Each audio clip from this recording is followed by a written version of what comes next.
إن الحمد لله نحمده ونستعينه ونؤمن به ونتوكل عليه ونعوذ بالله من شرور أنفسنا ومن سيئات أعمالنا من يهده الله فلا مضل له ومن يضلل فلا هادي له وأشهد أن لا إله إلا الله وحده لا شريك له وأشهد أن محمدا عبده ورسوله أما بعد فإن خير الحديث كتاب الله وخير الهدى هدى محمد صلى الله عليه وسلم وشر الأمور محدثاتها وكل محدثة بدعة وكل بدعة ضلالة وكل ضلالة في النار.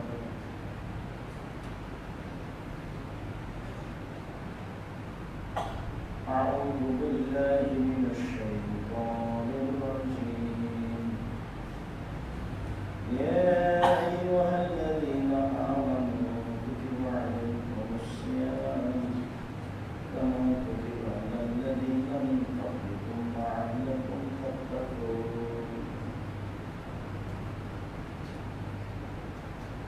عن سعيد بن أبي وقال قال رسول الله صلى الله عليه وسلم من صام يوما في سبيل الله وعد الله رجلا على سبيل خليفة رواه البخاري.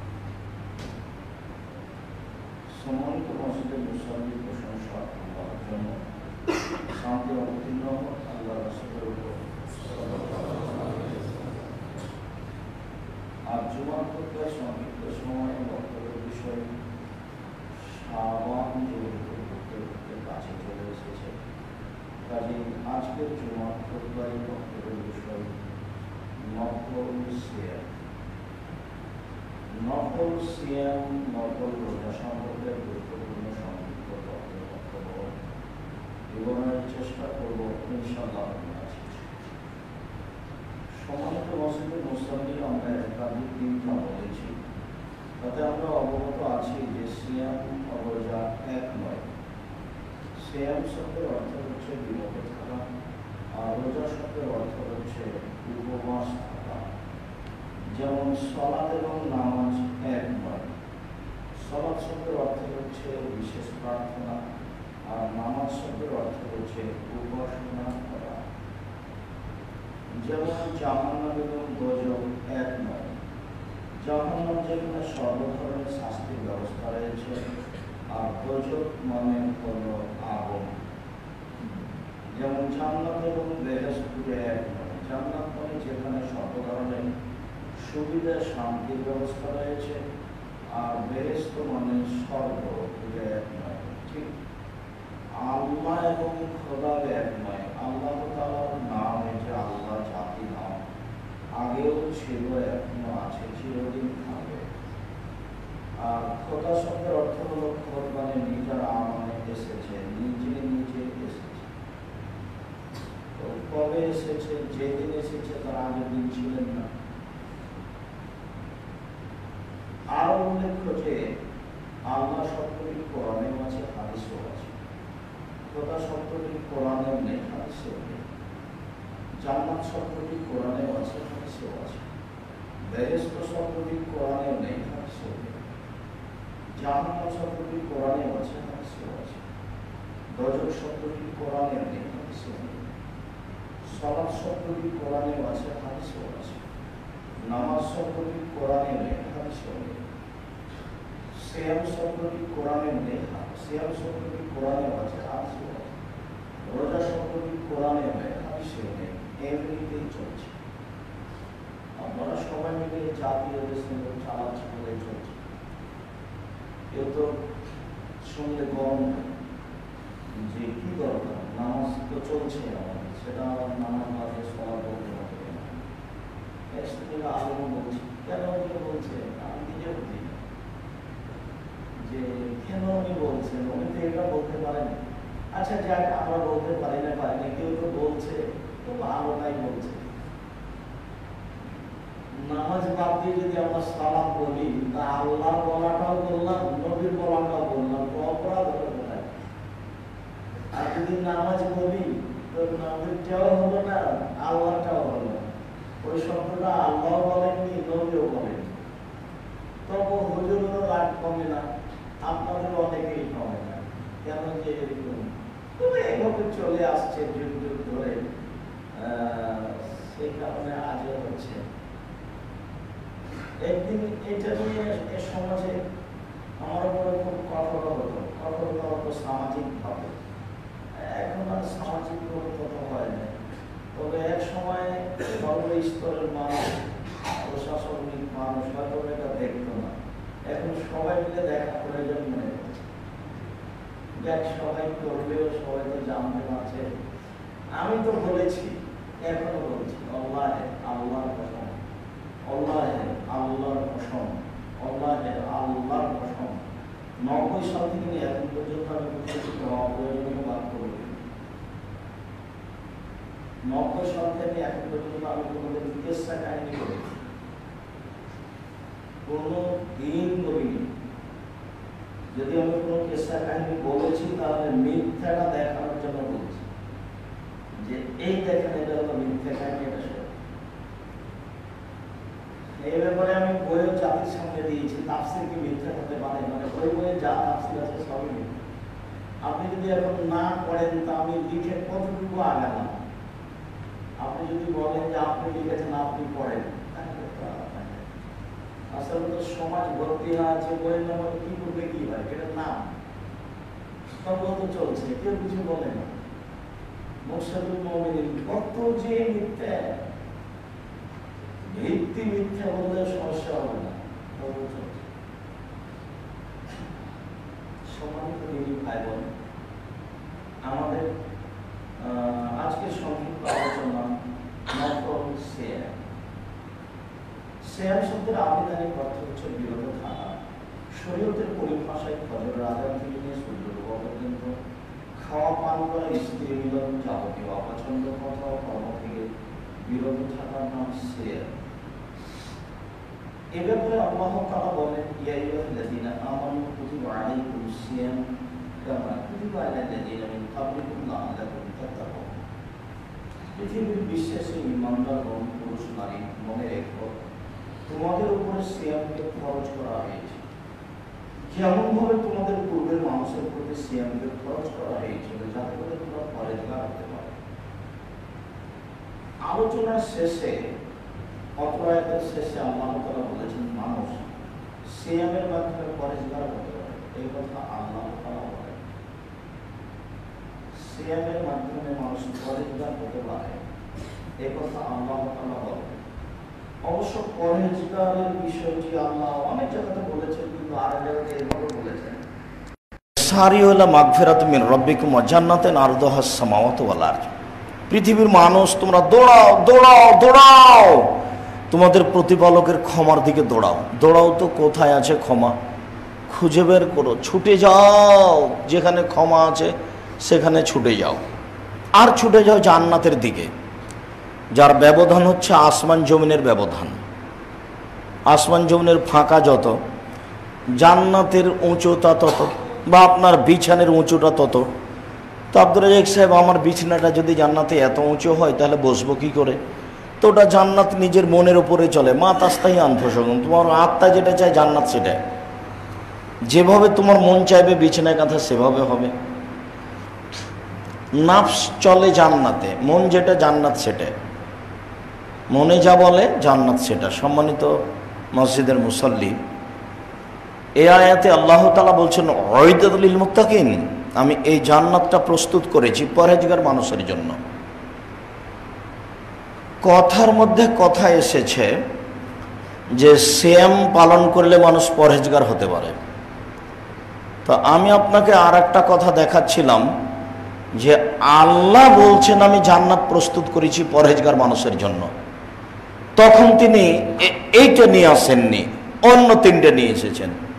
তিনি বলছেন আল্লাযীনা ইউনফিকুনা ফিস সাররাই ওয়াদ দাররাই ওয়াল কাযিমিনাল গায়জ ওয়াল আফিনা আনিন নাস। তিনটা কাজ করে যে তারা পরহেজগার, তাদের জন্য আমি জান্নাত প্রস্তুত করেছি। এক, সচ্ছল হলেও দান করে, অসচ্ছল হলেও দান করে।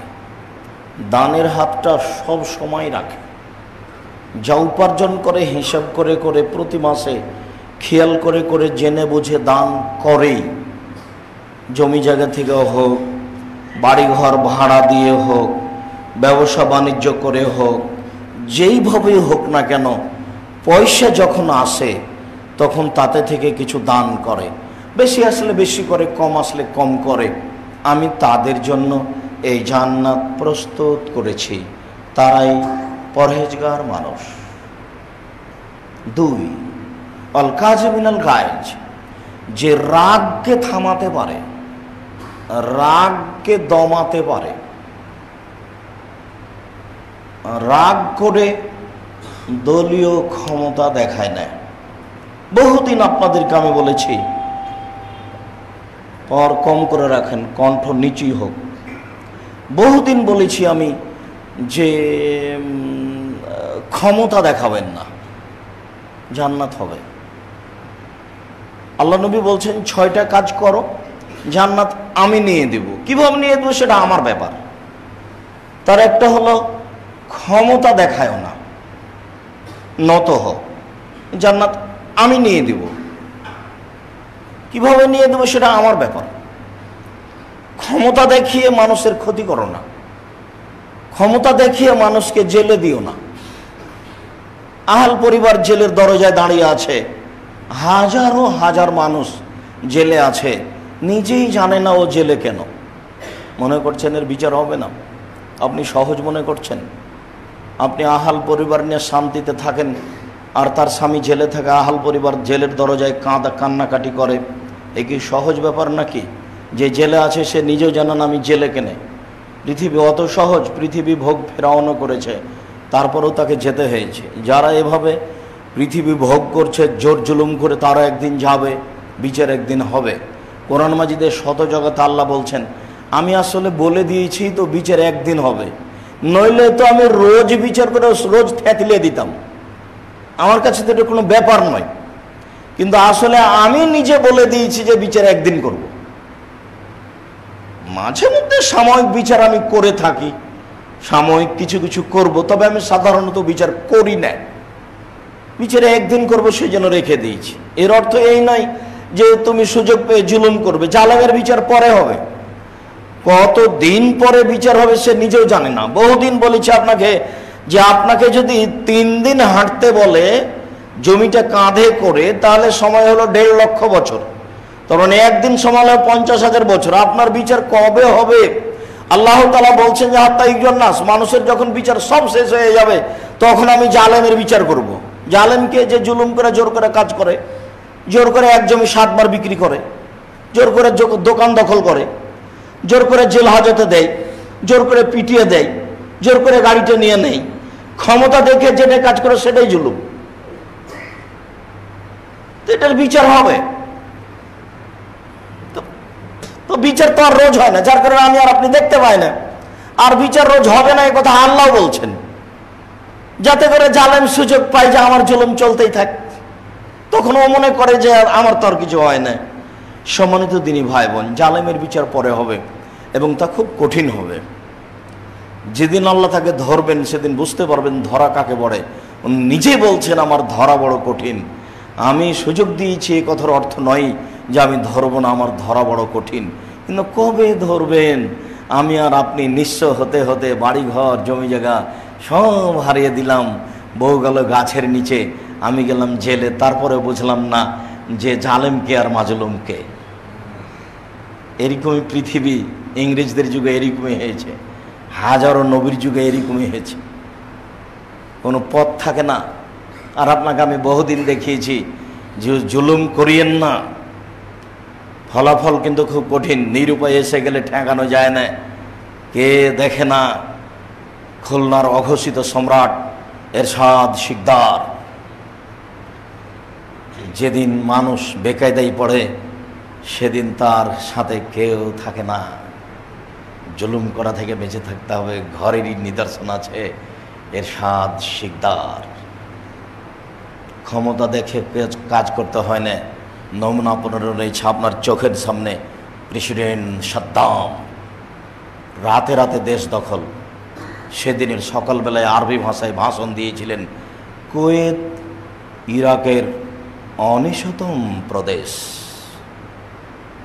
যেদিন রাতে কুয়েত দখল হয় সেদিন সকালে তিনি ভাষণে বলেছিলেন, কুয়েত ইরাকের অনিশতম প্রদেশ। জুলুমের ফলাফল বড় কঠিন। কথা কোথা থেকে এসেছে? রাগকে যে দমাতে পারে আমি তার জন্য জান্নাত প্রস্তুত করেছি। রাগ দেখে কোনো কাজ করিয়েন না, অযথা রাগ দিয়ে বউকে মারিয়েন না, অযথা রাগ দেখে একটা কাজের অসহায় মানুষকে বিদায় করে দিয়েন না। আরো 2 একদিন দেখ, যদি নাই চলে তখন বাদ দিয়েন। তো এমনিতেই ওকে বাদ দিলেন কেন? এমনিতে বউকে মারতে যাচ্ছেন কেন? আচ্ছা, রিক্সাওয়ালা বেশি টাকা চেয়েছে সেই জন্য এত ক্ষমতা দেখাতে হবে? আরে রিক্সাওয়ালা কি মানুষই নয় নাকি? আচ্ছা, টাকা বেশি চেয়েছে, দিন রাত কেন আপনার রিক্সাওয়ালার সাথে ঝগড়া কেন? আর কন্ট্রাক্টরের সাথে কি কোনো হিসাব? আশ্চর্য আপনার চোখের সামনে। আচ্ছা, রিক্সাওয়ালা তো করছে, ওটা তো একটা বোকামি। একজন রিক্সা আর একজনের রিক্সাতে লেগে গেছে, এই যে গালি দিল, কি যে বলছে ধোলায় অন্ধকার, ঢাকার গালি আরো কি কি বললো আল্লাহ, তারপর ওয়ারিটা আর একজনের সাথে লেগে গেছে। 1 মিনিট পরে আবার সেও শুরু করলো। মিনিটে মনে হচ্ছে যে কেউ মানুষ নয়, সব পশু প্রাণীর মতো চলছে, যে যখন পারছে সে তখন করে নিচ্ছে। আপনি কি এই ভাষা 4টিখানি সাধারণ মনে করেন যে রাগ থামিয়ে দিতে পারলে আমি তোমার জন্য জান্নাত প্রস্তুত করেছি? এটি কি সহজ ব্যাপার? সারা জীবন সিজদায় ঠোকে জান্নাত নেওয়া কঠিন, আর বলছেন যে তুমি খালি রাগ থামিয়ে দাও আমি জান্নাত দিব? রাগ থামিয়ে দেওয়া সহজ কাজ নাকি? রাগ থামিয়ে দিলে তো ও জেলে যাবে না, রাগ থামিয়ে দিলে তো ওর প্রতি আমার আত্মাটা শান্তি পেল না। ওকে একবারে ইচ্ছে মতো বলবো, গালি দেবো, জেলে ঢোকো, কাজ একটা করেছি, শান্তি পেয়েছি, মনে তৃপ্তি হবে। জুলুম করতে পারলে মনে তৃপ্তি পাওয়া যায়, শান্তি পাওয়া যায়। 2, 3 ওয়ালাফিনানিন নাস, মানুষকে মাফ করতে পারে যে, মানুষকে যে মাফ করতে পারে আমি তার জন্য জান্নাত প্রস্তুত করেছি। এই কথা আল্লাহ তাআলা বলছে। কি দিয়ে বুঝায়? কোরআন মাজিদে এইভাবে আল্লাহ বলছে। এখন আপনি বুঝিও না, বাস্তবায়ন করতেও পারি না। আমরা যারা বুঝি বাস্তবে দেখি যে আমরা ওখানে নেই। ওই সময়তে ঠিকই একটা করে নিলাম, বলে নিলাম, কিন্তু আর বাস্তবতা কোথায়? এ কি সহজ কথা? আমি জান্নাত প্রস্তুত করেছি। যারা টাকা পয়সা বেশি থাকলেও দান করতে পারে, কম থাকলেও দান করতে পারে, এটা 1 নম্বরে নিয়ে এসেছেন। 2 নম্বরে নিয়ে এসেছেন যারা রাগকে থামাতে পারে। 3 নম্বরে নিয়ে এসেছেন যে মানুষকে মাফ করতে পারে। এত কেন পিটাপিটি রাগারাগি? সম্মানিত দিনী ভাই বোন, হিংসা বিদ্বেষ দলীয়ভাবে মানুষের বেশি বাড়ে। আমি অনেক সময় অবাক হই যে এক প্লেটেই খেলাম, তার সামনাসামনি হলে কথা বলাও কঠিন।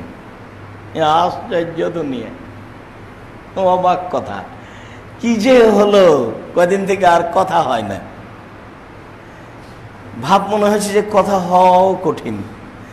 নাগালে পেলাম না যে এইটা কেন।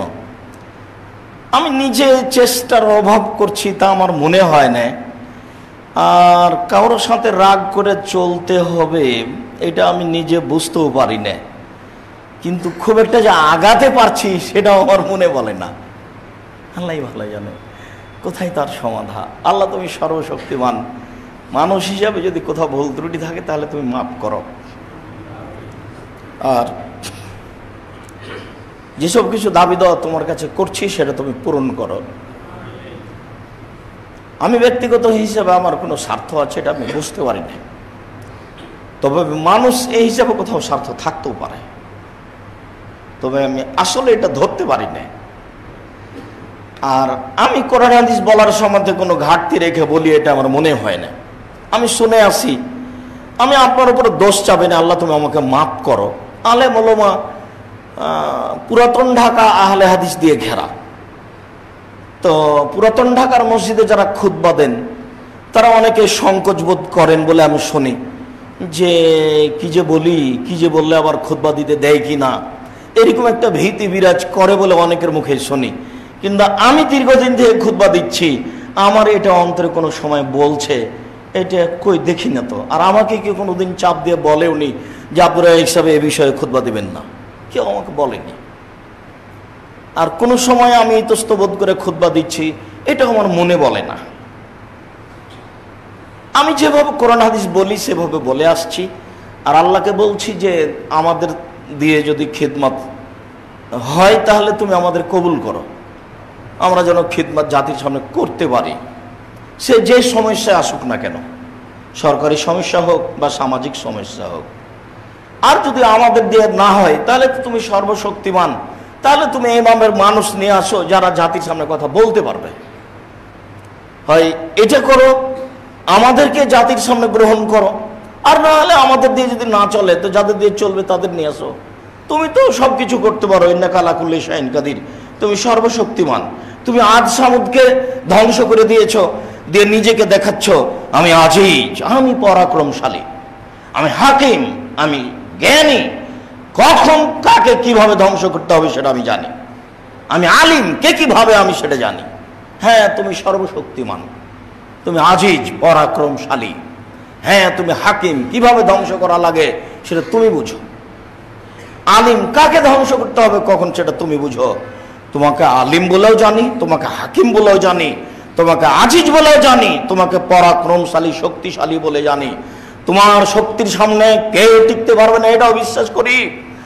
দিনকে যেমন রাত বলি না, রাতকে যেমন দিন বলি না, এইটাকে যেমন মনে করি তোমাকে সেরকম শক্তিশালী বলে বিশ্বাস করি। এই বিশ্বাসে সরিষা সম পরিমাণ সন্দেহ নেই, তুমি সর্বশক্তিমান।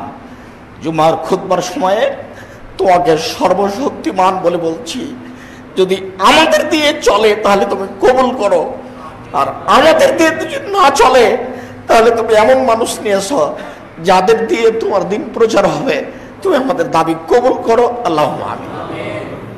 সম্মানিত দিনী ভাই বোন, আল্লাহ তাআলা তিনটি জিনিসকে উল্লেখ করলেন জান্নাত দিব বলে, এবং তাদেরকে পরহেজগার বললেন, যেটা আপনার কাছে সহজ, অসম্ভবের কিছু নেই। সেটা যদি বলতেন যে হজ করতে হবে তাহলে এটা ভারী ছিল, সেটা যদি বলতেন যে একদিনই কোটি টাকা দান করতে হবে তাহলে ভারী ছিল। বলেছেন যে সচ্ছল অবস্থায় দেয়, অসচ্ছল অবস্থায় দেয়, তো সবাই পারবে। রাগ থামাতে হবে, চেষ্টা করলে সবাই পারে। বলে মাফ করতে হবে, চেষ্টা করলে সবাই পারবে। কাজগুলো জটিল নয়। পরহেজগারিতার কথা বলতে গিয়ে কথাটা এসেছে, আমাদের সংক্ষিপ্ত কথা নফল সিয়াম। নফল সিয়াম সম্পর্কে আমরা কিছু গুরুত্বপূর্ণ কথা বলবো ইনশাআল্লাহ। আল্লাহ তুমি আমাদেরকে সেই অনুপাতে চলার তৌফিক দান করো। আল্লাহুম্মা আমিন। আল্লাহুম্মা সাল্লি আলাইহি ওয়া বারিক আলাইহি।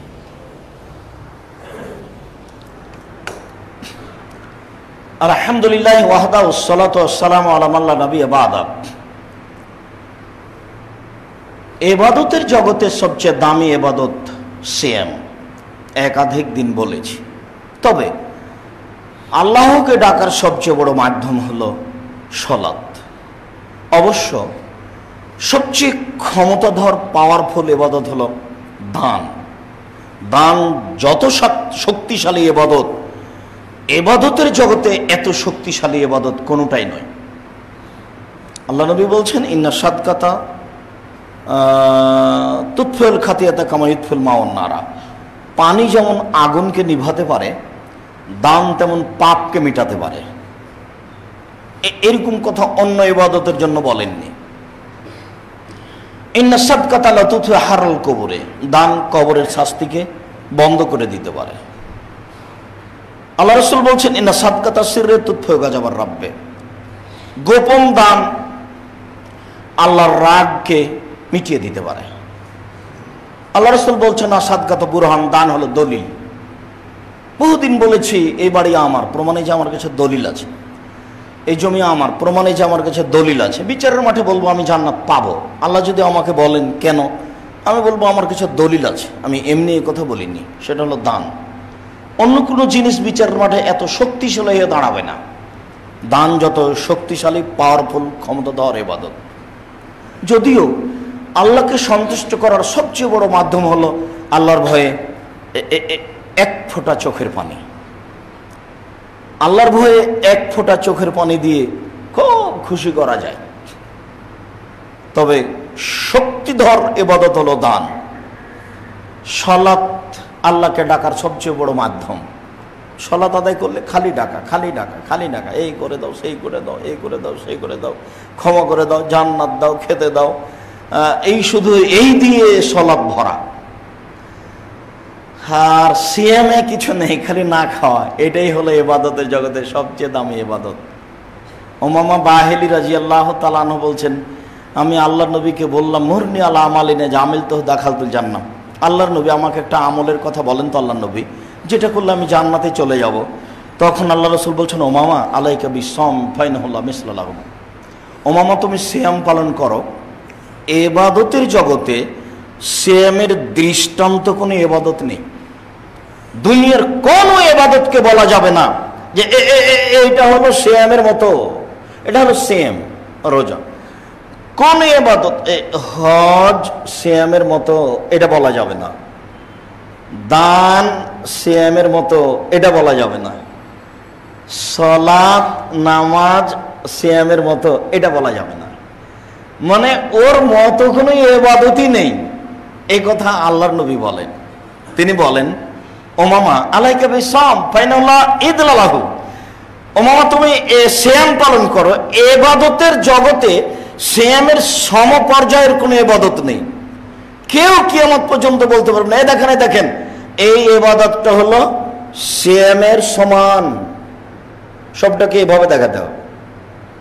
জিকির, আজকার, তাসবিহ, তাহলিল, কেউ বলতে পারবে না দেখেন এই তাসবিহ তাহলিল এই সিয়ামের সমান, এরকম বলতে পারবেন। এভাবে দেখাতে হবে সিয়াম আছে এখানে আর অন্য ইবাদত আছে এখানে। এটা ভিন্ন ধরনের ইবাদত। দুই একটা, জান্নাতে একটি দরজা, আটটি। তো আটটি দরজা থেকে ফেরেশতাগণ ডাকবেন, আসেন আসেন আসেন, যারা হজ করেছেন এই দরজা দিয়ে আসেন, যারা দান করেছেন এই দরজা দিয়ে। এটা বিশাল মানে আনন্দের ব্যাপার। যারা তাসবিহ তাহলিল করেছেন এই দরজা দিয়ে। তা আবু বকর সিদ্দিক বলছেন, আল্লাহর নবী, সব দরজা থেকে ডাকা হবে এমন কেউ হবে? বলে, হ্যাঁ তুমি তার মধ্যে, হ্যাঁ তুমি তার মধ্যে। তো সিয়াম পালনকারীর শেষ ব্যক্তি যখন ঢুকে যাবে তখন ওই দরজাটা বন্ধ করা হবে, এগুলো কিন্তু খোলা থাকবে। এগুলোর একটা দিয়ে আরেকটা ঢুকতে পারবে, একজন একটা জায়গাতে আরেকটা ঢুকতে পারবে, আর এগুলো খোলা থাকবে, বন্ধ হবে না। আর ওইটা এমন একটা পার্সোনাল মর্যাদার দরজা যে শেষ ব্যক্তি ঢুকে গেলে এটা বন্ধ হয়ে যাবে, ওটার মানই ভিন্ন। কোনোটাকে ওটার সমপর্যায়ের করতে পারবেন না। এগুলো সব বন্ধ, এগুলো সব খোলা আছে, ওটা বন্ধ। আমি বলিনি এই কথা, এই কথা বলেছেন মুহাম্মদ সাল্লাল্লাহু আলাইহি সাল্লাম আজ থেকে নিয়ে 1450 বছর পূর্বে। তিনি বলেন, কুল্লু আমাল ইবনে আদম ইজাফুল হাসানাত বিআশরি আমসালি আলা সাবে মিয়াতে জিফ। আদম সন্তানের সব নেকিকে ফেরেশতার মাধ্যমে দিব, আর করলেই তাকে 10 করব, আর বাড়াতে বাড়াতে বাড়াতে 700, আরো বেশি আরো বেশি, যে যাই করুক।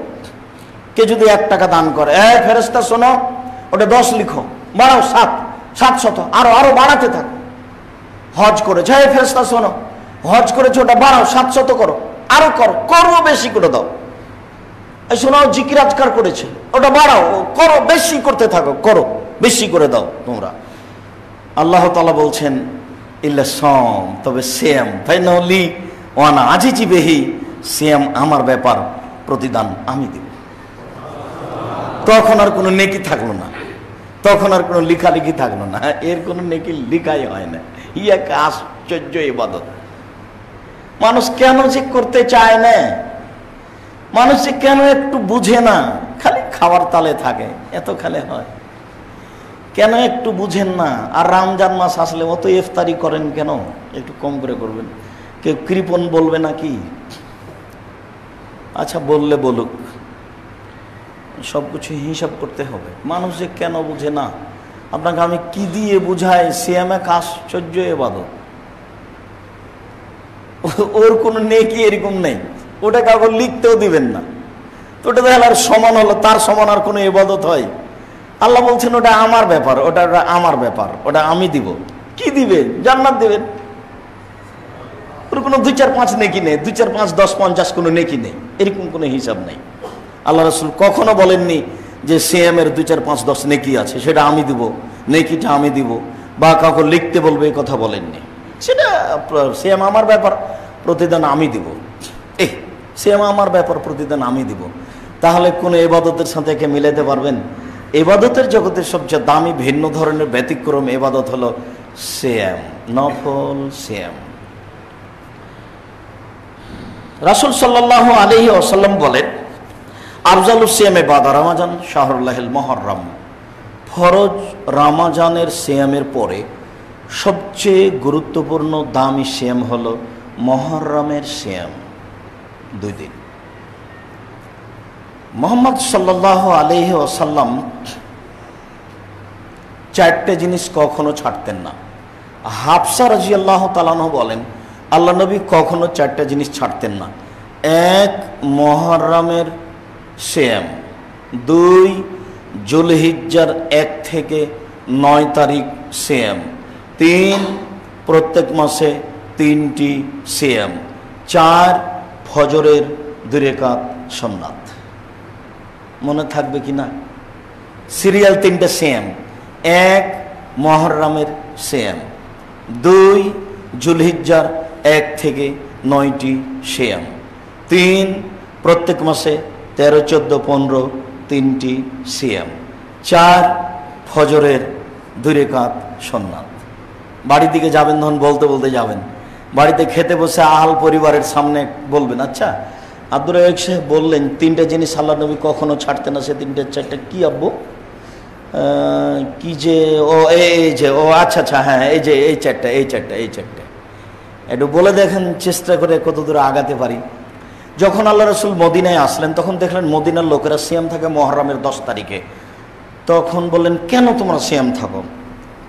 ইহুদিরা বলছে, আরে শোনেন, এই মুহররমের 10 তারিখে ফেরাউন ডুবে গেছে, আর মূসাকে আল্লাহ বাঁচিয়ে দিয়েছেন, তো মূসা শুকরিয়ার জন্য সিয়াম পালন করতেন।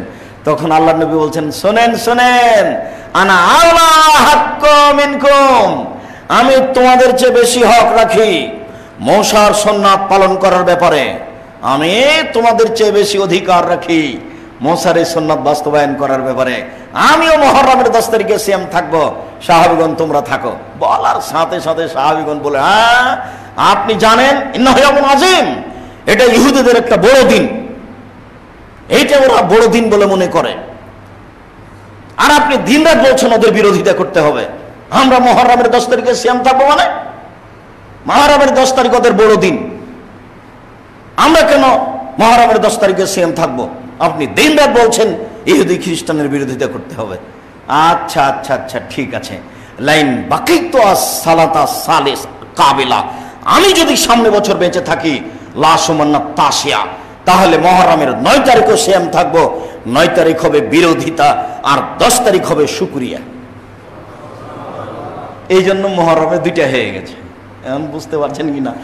ঢাকার সব বেরলবিরা মনে করলে আরে ওই যে কারবালাতে হোসেন শহীদ হয়ে গেছে, এই জন্য মুহররমের 10 তারিখ আর একটা মধ্যে ঢুকে গেছে। ফাতেমা কান দিয়ে কয় আজ বুঝি হোসেন কারবালাতে শহীদ হয়। কোথাকার কথা! হোসেন শহীদ হচ্ছেন ফাতেমার মরার 39 বছর পরে। কবে ফাতেমা মরে গেছেন তার কোনো হিসাব নেই। এইভাবেই ধর্ম চলছে।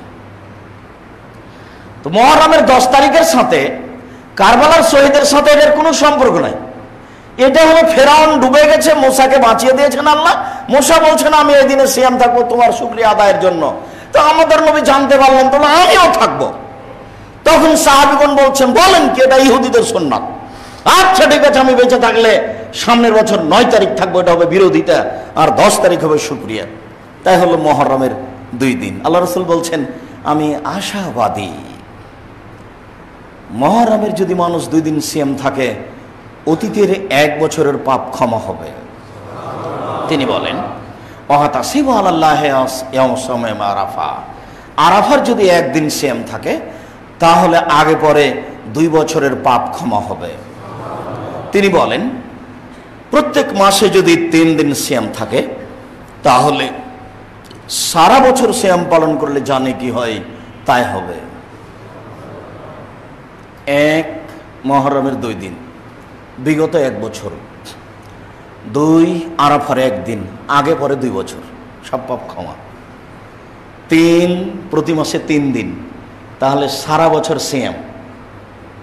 আপনি না খেয়েও সিয়াম থাকলেন, এই কথা আল্লাহ নবী বলছেন, আমরা তো আর বলিনি। 3 দিন থাকলেন তো প্রতিদিন থাকা হলো, প্রতিদিন থাকা হলো, প্রতিদিন থাকা হলো। আবু আইয়ুব আনসারী রাদিয়াল্লাহু তাআলা আনহু বলেন রাসূল সাল্লাল্লাহু আলাইহি সাল্লাম বলেছেন মান সামা রমাজানা সুম্মা আতবাউ সিত্তান মিন শাওয়াল কানা কাসিয়ামি দাহরি কুল্লিহি, কেউ যদি রমজান মাসে সিয়াম থাকে তারপরে শাওয়ালের 6টা থাকে 6টা, তাহলে সারা বছর সিয়াম পালন করলে জানে কি হয় তাই হবে। মসজিদের সম্মানিত দিনী ভাই বোন, জরুরি কথা যে মহিলা বৈঠকে বিভিন্ন জায়গাতে বিভিন্ন জেলায় বাংলা ভাষায় বলা হয় যে মহিলাদের হাইজের কারণে রমজানের যে সিয়ামগুলি ছুটে গেছে সেই সিয়ামগুলি আগে করতে হবে, তারপরে শাওয়াল। কেন? এটা সুন্নাত আর এটা ফরজ। তাদের এই কথা ভুল। কেন? আল্লাহর নবী বলছেন যে তোমাদের হাইজ ঋতুর কারণে যে সিয়াম ছুটে গেছে এইগুলো তুমি বাকি জীবনে করো, যেদিন তোমার সহজ হবে। যদি মরে যাও 20 বছর পরে করলেও হবে, কিন্তু শাওয়াল চলে গেলে এটা আর বছর ছাড়া ঘুরবে না। কাজেই ফরজটা আগে করতে হবে হাইজের কারণে যেটা ছুটে গেছে, এই কথাটা একবারে নগদ মিথ্যা কথা। শাওয়ালটা হয়ে যাক, আর ফরজ যেটা রোজা ছুটে গেছে সিয়াম ছুটে গেছে হাইজের কারণে, সেটা বাকি জীবন যেদিন পারবে সেদিন করবে। আয়েশা রাদিয়াল্লাহু তাআলা আনহা বলেন আমি নিজে আমার হাইজের কারণে যেগুলো ছুটে যেত সেগুলো সিয়াম করতাম আমি 10 মাস পরে আবার শাবান মাসে। কেন? উনি শাবান মাসে বেশি বেশি সিয়াম থাকতেন, আমি তার ফাঁকে করে নিতাম। আমি সাধারণত এমনি নফল সিয়াম থাকতাম না, কেননা কখন যেন উনি দিনে আমাকে প্রয়োজন মনে করেন, যার জন্য আমি এই নফল কাজ করতাম না। আমি এই জিনিসটা করে নিতাম শাবানের ফাঁকে। আমি জানি যে উনি বেশি বেশি শাবানে সিয়াম থাকেন এই ফাঁকে। সম্মানিত মসজিদের মুসাল্লি, আবু হুরায়রা রাদিয়াল্লাহু তাআলা আনহু বলেন রাসূল সাল্লাল্লাহু আলাইহি সাল্লাম বলেছেন তুরাজুল আমালু ইয়াউমাল ইসনাইল ওয়াল খামিস ওয়া নাহুবাইল আমালি ওয়া না সাইম। বৃহস্পতিবার এবং সোমবার সাপ্তাহিক রিপোর্ট পেশ করা হয়। মানুষের পাপ নেকি প্রত্যেক বৃহস্পতিবার সোমবারে পেশ করা হয়। আর আমাদের নবী বলছেন আমার মন চাই, আমাকে ভালো লাগে যে আমার যখন রিপোর্টটা উপরে পেশ করা হবে তখন দেখুক যে আমি সিয়াম আছি। এই জন্য আমি বৃহস্পতিবার সোমবার সিয়াম থাকি। আমার সবসময় মনটা চাই যে আমার রিপোর্টের সময় দেখুক যে আমি সিয়াম আছি। আমরা আর আপনি একটু চেষ্টা করি না, অন্তত ওই 3টে দিন টিকে না রাখতে পারলে প্রতি বৃহস্পতিবার সোমবার চেষ্টা করি। কি হবে, একটু না হয় সবাই খাবে, তখন একটু খারাপ লাগবে। বিকেলে বন্ধু বান্ধব ডাকবে যে আসেন চায়ের স্টলে বসেন, 4 স্টলে বসেন কেন? কেন যে আপনার চলে না আমি বুঝতে পারি না। আমি 19 বছর থেকে নওদা পড়াতে আছি, আমি কোনোদিন 4 স্টলে বসেনি। কে জানি 4 স্টলের আমায় চিনে কি না, আমি নিজেও বুঝিনি। তো একদিনে তো বসেনি, তবুও তো চলছে। কই চল না চলা তো আমি বুঝতে পারি না। আপনি কেন দোকানে বসে আড্ডা পিটছেন? খালি এখানে দেখি যে খালি বসে থাকেন দোকানে। ও এটা তো মালিডল, ওই যে সুরিটারও ওখানে দেখি। এখানে কোথায় বসে না বসে আমি আপনাদের চোখে পড়ে না। তো ওখানে দেখি যে মসজিদ থেকে বের হয়ে দেখছি কি পায়ের উপরে পা উঠিয়ে চা খাচ্ছে, গল্প করছে, বদনাম করছে, কি করছে না করছে। 5 জন এক জায়গাতে বসে থাকলে তো তা হবেই। কখন কার কথা আসবে, কখন হ্যাঁ আর না, মরলেই সব শেষ। আর এটা নিয়ে তখন বেঁধে যাবে, একবারে গলার কাঁটা হয়ে বেঁধে যাবে। কত কঠিন হয়ে বাঁধবে আপনাকে আমি বুঝাতে অক্ষম। খুবই জটিল। বিচার যদি শুরু হয় আপনার বিচার শুরু হয়ে গেছে, তখন যদি আল্লাহ এভাবে দেখেন কোনো কথা নেই। আর একটু যদি দেখেন তাহলে তো আর কোনো রক্ষা নেই। তখন একবারে পঙ্খন রূপে কঠিনভাবে বিচার হবে। সাপ্তাহিক রিপোর্ট পেশ করা হয় বৃহস্পতিবার সোমবার। আবু আইয়ুব আনসারী রাদিয়াল্লাহু তাআলা বলছেন যে আমি আল্লাহর নবীকে বলছি, আল্লাহর নবী লাম আরাকা তাসুমু ফি শাহরিন মিনাশ শুহুরি মা তাসুমু ফি শাবান। আল্লাহর নবী, আচ্ছা আপনি শাবান মাসে যত সিয়াম থাকেন অন্য মাসে তত সিয়াম থাকেন না কেন? কি ব্যাপার? এটা জিজ্ঞাসা। আচ্ছা আল্লাহর নবী, আপনি শাবান মাসে এত সিয়াম থাকেন কেন, অন্য মাসে তো থাকেন না? তখন আল্লাহ রাসূল বলছেন, আরে শোনো, যাকা শাহরুন বাইনা রাজব ও রমাদান। আরে শাবান একটি মাস যেটা রজব ও রমজানের মাঝে। আরে শাবান একটি মাস যেটা রজব ও রমজানের মাঝে। আরে মনে রেখো, শাবান একটি মাস যেটা রজব ও রমজানের মাঝে। একগুলো নাশওয়ান হো, মানুষ তাতে বেখিয়াল থাকে। মানুষ সেটা দাম দেয় না, মানুষ তাতে বেখিয়াল থাকে। তুরাজুল আমালু ইলা রাব্বিল আলামিন। এই মাসে বাৎসরিক রিপোর্ট পেশ করা হয় আল্লাহ তাআলার কাছে। ওয়ানা উহিব্বু, আমার মন চাই, ইউরাজা আমালি ওয়ানা সায়েম, যখন আমার রিপোর্ট পেশ করা হোক তখন আমি সিয়াম থাকি। দেখো বাৎসরিক রিপোর্টের সময় আমি সিয়াম আছি, এই কারণে আমি বেশি বেশি সিয়াম থাকি। তার তো আর জানা ছিল না যে সেদিন 15 শাবান। সেইটি আপনাদের ঢাকা শহরের আলেম ওলামা, ভারত বাংলাদেশ পাকিস্তানের আলেম ওলামা কিভাবে জেনে নিল সেদিন 15 শাবান। তাই তারা কলকারখানা, অফিস আদালত, কোর্ট কাছারি, শিক্ষা প্রতিষ্ঠান সবকিছু বন্ধ রেখে রাতে গোসল করে আতর গোলাপ মেখে দিনে রোজা থেকে একবারে নগদ মিথ্যে, এর কোনো ভিত্তি নেই। যা আছে সব জাল হাদিস। সময় সাপেক্ষে বলা হবে, তো আজকের মতো এই পর্যন্ত বলে আমি আপনি আমার দিনী ভাই বোন হিসাবে জরুরি অনুরোধ, যেহেতু এবাদতের জগতে সবচেয়ে দামি এবাদত, কাজেই আন্তরিকভাবে আপনাকে আমি দিনী ভাই বোন হিসাবে অনুরোধ জানাচ্ছি, যে কোনো মূল্যে কিছু না কিছু নফল সিয়াম পালন করার চেষ্টা করুন। অবশেষে এসে শেষ পর্যন্ত অনুরোধ জানাচ্ছি, বৃহস্পতিবার আর সোমবার চেষ্টা করুন। আর শাবানের 1 তারিখ থেকে 15 তারিখ পর্যন্ত চেষ্টা করুন। যদিও আল্লাহর নবী 25, 26, 27 পর্যন্ত রেখে যেতেন। আয়েশা রাদিয়াল্লাহু তাআলা বলছেন পুরো শাবান সেম থাকতেন। উম্মু সালমা রাদিয়াল্লাহু তাআলা বলছেন আরে শাবান আর রমজান পুরো 2 মাস, শেষের দিকে 2-1টা বাদ দিতেন। এরপরে তিনি বলছেন যে তোমরা সিয়াম থাকো নিসফ শাবান, শাবানের 15 পর্যন্ত। তাহলে বোঝা যাচ্ছে 1 থেকে 15 এর মধ্যে কোনোদিন রিপোর্ট আছে, কিন্তু সেই দিন খাস 15 এই কথা নয়। আর হয় যদি, তাহলে এভাবে বেদাতি ইবাদত করলে হবে? এটা কোনো হিসেব আছে? সারা বছর সিয়ামের কোনো কথা নেই, নফল সিয়ামের শাবানে কোনো কথা নেই। 15 শাবানে এভাবে আতর গোলাপ মেখে সিয়াম থাকলো, বিদাত করে একটা কাজ হবে? আবার কথাটা বুঝেন, আল্লাহর নবী আপনি অন্য মাসেতে এত সিয়াম থাকেন না, এখানে এত থাকেন কেন? এটা হলো জিজ্ঞাসা। তখন তার উত্তর হলো এইটা যে বাৎসরিক রিপোর্ট পেশ করা হয় শাবান মাসে। আরে শোনো শোনো, সেইটা একটা মাস, মানুষ তো বুঝে না, মানুষ তাতে গাফেল থাকে। সেই মাসে বাৎসরিক রিপোর্ট পেশ করা হয়। আমার মন চায়, আমি ভালোবাসি আমার রিপোর্টের সময় দেখুক যে আমি সিয়াম আছি। সাপ্তাহিক রিপোর্টে দেখাতে চাই আমি সিয়াম আছি। বাৎসরিক রিপোর্টে আমি দেখাতে চাই আমি সিয়াম আছি। কাজেই জরুরি অনুরোধ, হিসাব নিকাশ করে শাবানের 1 তারিখ থেকে 15 তারিখ পর্যন্ত সিয়াম পালন করার জন্য অনুরোধ রইল। সম্মানিত মসজিদের মুসল্লি, আজ হোক আর কাল হোক মরতেই হবে। কাজে এর সাথে আরও 3টা উপদেশ মনে রাখিয়েন। 1, যে কোনো মূল্যে 5 ওয়াক্ত সালাত আদায় করতে হবে। 2, হালাল রুজি উপার্জন করতে হবে। 3, কোরআন তেলাওয়াত করতে অভ্যাসী হতে হবে। 24 ঘন্টায় কিছুই না পারলে অন্তত সূরা ইখলাস একবার হলেও চেষ্টা করেন। 3 বার সূরা ইখলাস পড়লেই একবার কোরআন মাজিদ পড়ার সমান নেকি হবে। 30 পারা কোরআন টপ ব্যাপার। মানুষ, বাংলাদেশি মানুষ সারা বছরে একবার কোরআন মাজিদ পড়তে পারে না। রমজান মাসে কোনো রকমে ছেঁচড়া ছেঁচড়ি করে হয়তো একবার পড়ে, 2 বার পড়ে।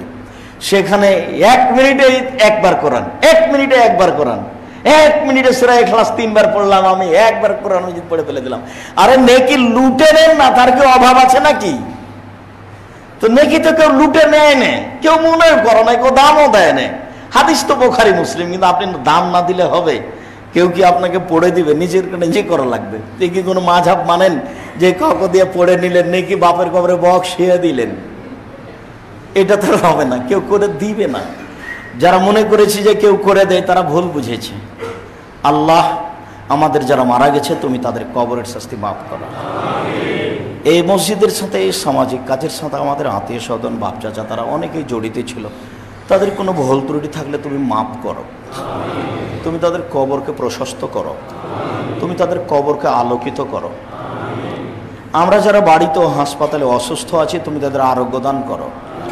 আমরা যারা বেঁচে আছি তুমি তাদেরকে তোমার রাসূলের পদ্ধতি অনুযায়ী চলার তৌফিক দান করো। তুমি আমাদেরকে শাবান মাসের নফল সিয়াম পালন করার তৌফিক দান করো। এই দাবি, এই দোয়া তোমার দরবারে রেখে আজকের জুমার খুতবা এখানে শেষ করলাম। সাল্লাল্লাহু আলাইহি